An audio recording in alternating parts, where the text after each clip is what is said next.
0.04 raise to -1.5 വില. 0.04നെ 4/100 എന്ന് എഴുതാം. 0.04 എന്നാൽ 4/100 ആണ്. പവറിൽ -1.5.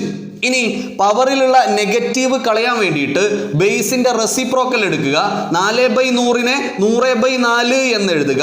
റൈസ് ടു നെഗറ്റീവ് ക്യാൻസൽ ആകും. അപ്പോൾ പവറിൽ എത്ര? 1.5. 100/4 എന്നാൽ 25 ആണ്. 25 റൈസ് ടു 1.5. 25നെ നമുക്ക് 5ന്റെ സ്ക്വയർ ആയിട്ട് എഴുതാം. 5 സ്ക്വയർ റൈസ് ടു 1.5. ഇനി പവറിൽ രണ്ട് സംഖ്യകളാണുള്ളത്.